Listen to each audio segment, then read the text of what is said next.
اعلی حضرت مفتی اعظم حجت الاسلام بریلی تجھے سلام۔ بسم اللہ الرحمن الرحیم۔ قوله لا يتمیز عند العقل الا بعد العلم بموضوعه۔ مقدمے میں موضوع کو کیوں ذکر کیا جاتا ہے، اس کی علت شارح نے یہ بیان کی۔ کوئی بھی علم جو ممتاز ہوتا ہے دوسرے علم سے، وہ اس کے موضوع کے ذریعے سے ہوتا ہے۔ اس لیے جناب والا موضوع کو بھی جاننا ضروری ہوا تاکہ جس علم کو ہم حاصل کرنے میں لگے ہوئے ہیں اس علم کو ہم ممتاز کر سکیں۔ تو شارح نے علت یہ بیان کی تھی کہ موضوع کو جاننا کیوں ہے، تاکہ علم مطلوب ہمارا عقل کے نزدیک کیا ہو جائے، ممتاز ہو جائے۔ ایک شبہ ہوتا ہے، اس شبہ کا ازالہ علامہ امیر فرماتے ہیں۔ شبہ یہ ہوتا ہے کہ تمییز کا معنی آتا ہے فی نفسہ ہی، کسی شے کا ممتاز ہونا، فی نفسہ ہی شے کا ممتاز ہونا۔ تو کیا موضوع کے ذریعے سے فی نفسہ ہی علم کسی دوسری شے سے ممتاز ہوتا ہے؟ اگر یہ مراد ہے تو یہ تو جناب والا ہمیں مقدمے میں جو تعریف بالرسم منطق کی ذکر کی گئی اس کے ذریعے سے ہی جناب والا یہ علم دوسرے علموں سے ممتاز ہو گیا فی نفسہ ہی، یعنی کہ امتیاز ہمیں رسم کے ذریعے سے ہی حاصل ہو گیا۔ اور آپ نے بھی موضوع کے جاننے کی علت یہی بیان کی کہ موضوع کے ذریعے سے بھی امتیاز حاصل ہوتا ہے۔ کہ جب امتیاز تعریف بالرسم کے ذریعے سے حاصل ہو گیا تو اب امتیاز کی ضرورت ہی نہیں رہی۔ جب ضرورت ہی نہیں رہی تو پھر موضوع کو جاننے کی کیا ضرورت ہے؟ تو اس شبہ کا ازالہ اس طریقے سے کیا علامہ امیر نے کہ موضوع کے ذریعے سے جو ہمیں امتیاز حاصل ہوتا ہے وہ نفس امتیاز حاصل نہیں ہوتا موضوع کے ذریعے سے، بلکہ امتیاز تام حاصل ہوتا ہے۔ کیونکہ نفس امتیاز تو تعریف بالرسم کے ذریعے سے حاصل ہو گیا، اور اسی امتیاز میں اور بڑھوتری کرنا ہے تو موضوع کو جاننا ہے۔ سمجھ گئے؟ بصیرت کو اگر ہمیں بڑھانا ہے تو موضوع کو جاننا ہے۔ تو اب یہاں تمیز سے مطلب کیا ہے؟ تمیز تام۔ کیا؟ تمیز تام، یعنی کہ تمیز اور مکمل ہو جاتی ہے موضوع کو جان لینے کے بعد۔ رہا فی نفس ہی تمیز کا حاصل ہونا تو وہ موضوع سے نہیں ہے بلکہ وہ تعریف بالرسم سے ہی ہے۔ فرماتے ہیں اقول، میں کہتا ہوں ای لا یتمیز عند العقل تمیزا تاما، یعنی کہ کوئی بھی علم عقل کے نزدیک ممتاز نہیں ہوتا، اس سے مراد ہے مکمل طور پر ممتاز نہیں ہوتا ہے۔ ولا يحصل له زیادۃ بصیرۃ فی الشروع فی العلم، اور نہ ہی جناب والا موضوع کے بغیر انسان کو شروع فی العلم میں زیادتی ہے بصیرت حاصل ہوتی ہے۔ بصیرت نہیں، زیادتی ہے۔ الا بعد العلم بان موضوعه ماذا، مگر اس بات کے جاننے کے بعد کہ اس کا موضوع فلاں چیز ہے، اس کا موضوع کیا چیز ہے صاحب۔ جب انسان اس کو جان لیتا ہے تو زیادتی بصیرت بھی حاصل ہو جاتی ہے اور تمیز بھی کیا ہو جاتی ہے؟ تام ہو جاتی ہے۔ آنی میں مراد لیتا ہوں مثلا، یعنی موضوع کو جاننے کا مطلب کیا ہے تو بتاتے ہیں۔ موضوع کو جاننے کا مطلب یہ ہے اس بات کی تصدیق بان الشیء الفلانی مثلا موضوع لهذا العلم، کہ فلانی چیز کیا ہے، مثلا اس علم کا موضوع ہے، فلانی چیز مثلا اس علم کا موضوع ہے۔ اس بات کی تصدیق حاصل ہو جانا یہ کہلاتا ہے کہ اس علم کو آپ نے موضوع کے اعتبار سے جان لیا۔ کما اشرنا الیہ سابقا، جیسا کہ ہم نے اس کی جانب ما قبل میں اشارہ۔ قوله ولما كان موضوع المنطق اخص من مطلق الموضوع، شارح نے قطبی میں سب سے پہلے منطق کے موضوع کی تعریف کری تھی یا مطلق موضوع کی تعریف کری تھی؟ بتاؤ مطلق کیوں کری تھی صاحب؟ اس لیے کری تھی کہ مطلق موضوع عام ہے اور منطق کا موضوع خاص ہے، اور خاص کو جاننا یہ عام کے جاننے کے بعد ہوتا ہے۔ یہی تو علت بیان کی تھی، اس لیے مطلق موضوع کی تعریف کی گئی کہ مطلق موضوع عام ہے اور منطق کا موضوع خاص ہے، اور خاص کو کب جانا جاتا ہے؟ عام کو جاننے کے بعد۔ اس لیے مطلق موضوع کی تعریف کی گئی۔ یہ علت بیان کی کس نے؟ شارح۔ علامہ سعد الدین تفتزانی رحمۃ اللہ علیہ شارح پر اعتراض وارد کرتے ہوئے کہتے ہیں یہ جو سوچ ہے نا کہ صاحب خاص کو عام کے بعد ہی جانا جاتا ہے، یہ قوم کی سوچ ہے، قوم کی سوچ، ورنہ مطلقاً یہ معاملہ نہیں ہے کہ خاص کو عام کے بعد ہی جانا جائے گا۔ مطلقاً ایسا نہیں ہے کہ خاص کو عام کے بعد ہی جانا جائے گا، مطلقاً ایسا نہیں ہے۔ کیوں نہیں ہے؟ یہ اس وقت ہے جبکہ دو شرطیں پائی جاتی ہوں۔ پہلی شرط تو یہ ہے کہ خاص کو جاننا یہ اس کی کنہ یعنی اس کی حقیقت کو جاننا ہو، اور عام کیا ہو، خاص کا ذاتی ہو۔ خاص کو جاننا کہ اس کی حقیقت کا جاننا ہو، خاص کو جاننا اس کی حقیقت کو جاننا، اس کی حقیقت کو جاننا ہو۔ دوسری چیز عام کیا ہونا چاہیے، خاص کا ذاتی ہونا چاہیے۔ جب یہ دو شرطیں پائی جائیں گی تب ایسی صورت میں خاص یہ عام کے بعد ہی جانا جائے گا۔ لیکن اگر جب یہ دونوں شرطیں مفقود ہوں یا ان میں سے کوئی ایک مفقود ہو تب ایسی صورت میں یہ نہیں کہا جائے گا کہ خاص کو عام کے بعد جانا جائے گا، بلکہ مفقود ہونے کی صورت میں خاص بغیر عام کے جانے کیا ہو جائے گا، جان لیا جائے گا۔ تو علامہ سعد الدین تفتزانی کہتے ہیں کہ یہاں پر دونوں ہی باتیں کیا ہیں، مفقود ہیں۔ نہ تو خاص کو جاننا اس کی گناہ کا جاننا ہے، اور نہ ہی عام کیا ہے، خاص کا ذاتی ہے۔ جب دونوں شرطیں مفقود ہیں تو اب آپ کا یہ کہنا درست ہوگا کہ صاحب خاص کو عام کے بعد جانا جائے گا، یہ کہنا تو اس وقت درست ہوتا جبکہ دونوں شرطیں پائی جاتی۔ سعد الدین تفتزانی فرماتے ہیں کہ دونوں شرطیں یہاں مفقود ہیں، تو اب آپ کا یہ کہنا درست نہیں رہا کہ خاص کو عام کے بعد جانا جائے گا۔ جب یہ درست نہیں رہا تو اب سوال باقی رہا کہ پھر مطلق موضوع کی تعریف آپ نے کیوں کی، مطلق موضوع کی تعریف آپ نے کیوں کی؟ تو اس کا جواب دیا گیا صاحب مطلق موضوع کی تعریف ہم نے اس لیے کی، کس لیے کی کہ مطلق موضوع کی تعریف ہم نے اس لیے کی کہ یہاں پر جو موضوع منطق ہے یعنی منطق کا موضوع ہے وہ کیا ہے، مقید ہے، مقید کیا ہے، وہ مقید ہے۔ منطق کا موضوع کیا ہے، مقید۔ کیا کہا آپ نے، موضوع المنطق، موضوع المنطق، منطق، تو منطق کو مقید کر دیا گیا موضوع سے، یا کہو موضوع کو مقید کر دیا گیا منطق سے۔ کیسے؟ تو یہ جناب والا جو منطق کا موضوع ہے یہ کیا ہے، یہ مقید، قاعدہ ہے کہ مقید کو جاننا یہ اس کی کنہ کا جاننا ہے، مقید کو جاننا اس کی کنہ کا جاننا ہے۔ دوسری چیز صاحب مقید کہتے کس کو ہیں، مقید کہتے ہیں مطلق مع القید کو۔ کس کو؟ مطلق کیا ہوتا ہے، قید کے ساتھ ہوتا ہے تو وہ مقید ہو جاتا ہے۔ تو بہرحال مطلق یہ جز ہوتا ہے نہیں ہوتا ہے، ارے مطلق جز ہوگا، اب یہ مطلق جز ہو گیا تو اب دیکھو صاحب مقید کو جاننا یہ اس کی کنہ کا جاننا ہوا، پہلی شرط پائی گئی نہیں پائی گئی، اور دوسری شرط کا مطلق کو مقید کہتے کس کو ہیں، مقید کہتے ہیں مطلق مع القید کو۔ تو اس سے پتہ چلا ہمیں کہ عام یہاں پر کیا ہے، خاص کا ذاتی ہے، خاص کا کیا ہے، جز ہے، جز ہے۔ جب دونوں شرطیں پالی گئیں اس لیے یہاں پر ہم نے مطلق موضوع کی تعریف کی، پھر اس کے بعد کیا کی، منطق کے موضوع کی تعریف کی۔ اتنی بات سمجھ میں آ گئی؟ کہتے ہیں اقول، میں کہتا ہوں ھذا کلام القوم، یہ قوم کا کلام ہے کہ صاحب کون سا کلام، خاص کو عام کے بعد ہی سمجھا جا سکتا ہے۔ وَيَتَبَادَرُ مِنْهُ إِلَى الْفَهْمِ أَنَّ الْمَقْصُودَ تَصَوُّرُ الْمَوْضُوعِ، اور قوم ہی کی جانب سے یہ سمجھا جاتا ہے کہ مقصود کیا ہے، مطلق موضوع کا جاننا ہے۔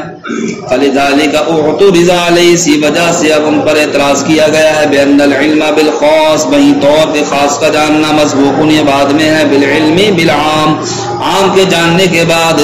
اِذَا اجْتَمَعَ هُنَاكَ شَيْئَانِ، یہ اس وقت ہے جب کہ وہاں پر دو چیزیں کیا ہوں، جمع ہوں، احدہما ان میں سے ایک یہ کہ ان یکون العلم بالخاص علما به بالکنہ، کہ خاص کا جاننا یہ اس کی حقیقت کا اس کی گناہ کا کیا ہو، جاننا ہو۔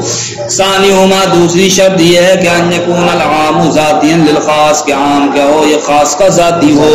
جب یہ دونوں شرطیں پائی جائیں گی تب یہ دعویٰ آپ کا درست ہے کہ خاص کو عام کے بعد ہی جانا جاتا ہے، اور اگر یہ دونوں شرطیں مفقود ہیں تو یہ دعویٰ آپ کا درست نہیں ہے۔ تو اب ہم نے دیکھا، کہتے ہیں علامہ سعد الدین تفتزانی وکلاہما ممنوعان، یہ دونوں کی دونوں شرطیں کیا ہیں؟ مفقود ہیں، قائم ہے منطق کے موضوع میں۔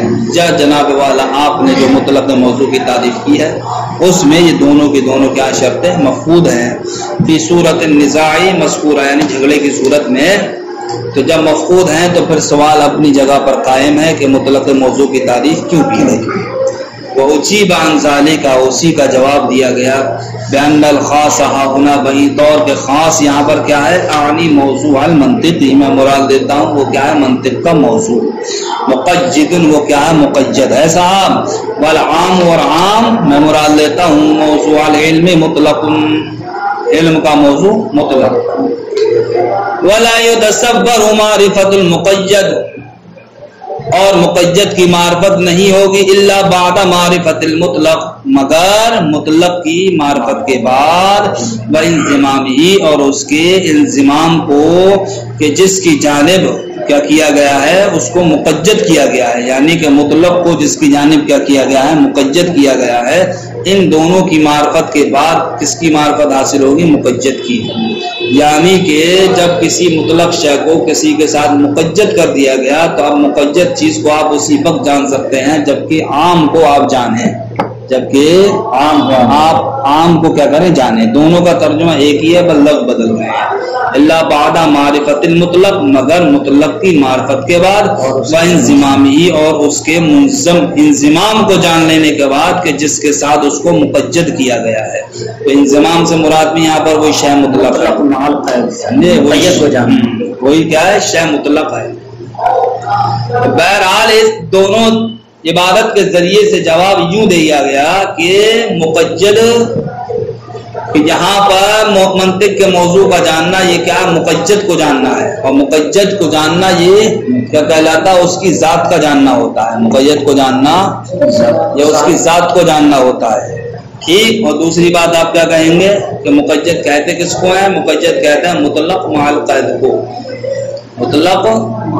لہذا پتہ چلا کہ مطلق مع القید جب مقید کہلاتا ہے تو مطلق بھی جز بنیا نہیں بنیا اس کا، تو مطلق یعنی کہ جو شے عام ہے وہ کیا ہو گئی؟ ذاتی ہو گئی، وہ کیا ہو گئی؟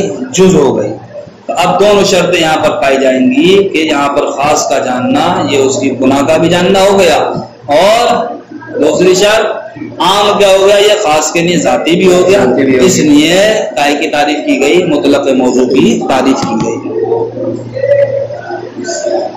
ورد حاصل جواب، یہاں سے علامہ میر نے اس جواب کا بھی رد کر دیا۔ کیا کر دیا؟ فرماتے ہیں مطلوب یہاں پر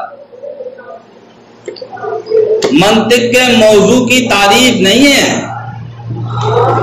مطلوب یہاں پر موضوع منطق کی تعریف نہیں ہے کہ آپ ہمیں سمجھا دو کہ صاحب وہ مقید ہے۔ ارے موضوع منطق یہی تو مقید ہے، آپ یہ ہمیں سمجھا دیا کہ صاحب یہ مقید ہے، وہ مقید کو جاننا یہ اس کی ذات کو جاننا ہے، سمجھ گیا؟ مقید کہتے ہیں مطلق مع القید کو، تو عام کیا بن گیا؟ یہ خاص کا جز بن گیا، ذاتی ہو گیا۔ تو کہتے ہیں علامہ میر یہاں پر مطلق وہ موضوع منطق کے مفہوم کو جاننا یہ مقصود نہیں ہے، بلکہ مقصد یہ ہے کہ موضوع منطق کا مفہوم کس پر صادق آتا ہے۔ کیا مقصود ہے صاحب؟ ارے یہ کہہ لو یار منطق کے موضوع کی تعریف مقصود نہیں ہے جی، بلکہ مقصود کیا ہے؟ جس پر وہ تعریف صادق آتی ہے۔ اور تعریف کس پر صادق آتی ہے صاحب؟ معلومات تصوریہ اور تصوریہ پر۔ معلومات تصوریہ اور تصدیقیہ بتاؤ کیا یہ مقید ہیں؟ معلومات نہیں، ارے معلومات تصوریہ اور تصدیقیہ یہ تو یعنی کہ یہ کہاں مقید ہو رہا ہے منطق وغیرہ سے؟ مطلق ہے نہیں ہے۔ جب مطلق ہے مقید نہیں ہے تو آپ کا جواب تو کائے پر تھا؟ جواب کا دار و مدار مقید ہونے پر تھا۔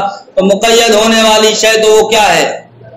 منطق کے موضوع کی تعریف ہے، اور وہ یہاں تعریف مقصود نہیں ہے، بلکہ مقصود کیا؟ تعریف جس پر صادق آتی ہے، اور صادق آنے والی شے کیا ہے؟ معلومات تصوریہ اور تصدیقیہ ہیں۔ یہ معلومات تصوریہ اور تصدیقیہ مطلق ہیں، یہ مقید نہیں ہے منطق وغیرہ سے۔ جب یہ مطلق ہیں تو اب بتاؤ